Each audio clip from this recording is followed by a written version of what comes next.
आपण पाहत आहात जनलोक वार्ता, बातमी पहा विश्वासानं। काल 2 जुलै 2026 रोजी उपसभापती रामभाऊजी सासवडे यांनी ग्वाही दिली होती की उदगीरचा सर्व कचरा साफ करणार।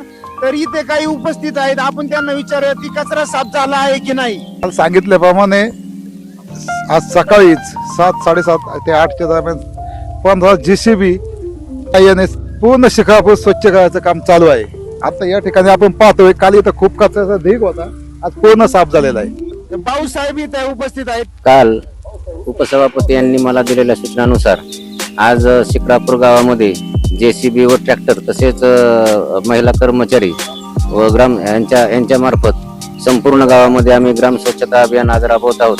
आज रस्त्याच्या कडेला असणारा सर्व कचरा उचलण्याचं काम सध्या चालू आहे।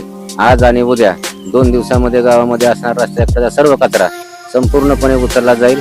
तसेच गावामध्ये असणारे ज्या आम्ही घंटागाड्यामार्फत रोज कचरा उचलतो त्या सुद्धा आजपासून चालू केलेल्या आहेत। 2 दिवसामध्ये गावातला सर्व कचरा आम्ही गावाच्या बाहेर कचरा डेपोला घेऊन जात आहोत।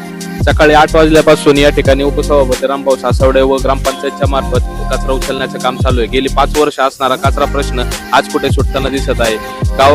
गावामध्ये प्रत्येक परिसरामध्ये जो कचऱ्याचे मोठमोठ्या प्रमाणात असणारे जे ढिगारे होते त्यानुसार रोगराई जी पसरत होती शिक्रापूर परिसरामध्ये, तर ती आता आटोक्यात येण्याचं मार्गावर दिसत आहे। शिक्रापूर मधील सर्व नागरिक मोठ्या प्रमाणात आनंद उत्सव साजरा करत आहे की आमच्या इथं पडणारा कचरा होता, कचरा डेपो सारख्या परिस्थितीत निर्माण झाली होती, तर ती आता कुठेतरी मार्गी लागण्याचा प्रयत्न या ठिकाणी उपसभापती रामभाऊ सासवडेंच्या माध्यमातून केला जात आहे।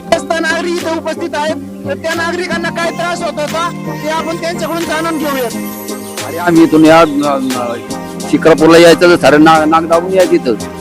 आता हे आमचे सरपंच होते, आता उपसभापती झाले, त्यांनी सगळं व्यवस्था केली। आता ते आम्ही त्यांचं अभिनंदन करतो। आता ते आम्हाला लाभलेत ना, आता हे सभापतीच लाभलेत ना, ते सगळी कामं करतील गावची, पण आता गावची आता लक्ष देत नाही काही। तुझ्या इथून मागच्या 5 वर्षाच्या कार्यकाळात हा उपक्रम राबवला होता का कोणी? नव्हता राबवला ना। आता हा उपक्रम राबवला ते तुम्हाला कसं वाटतं? आम्हाला लय ठीक वाटते। आपण पाहत आहात जनलोक वार्ता, बातमी पहा विश्वासानं।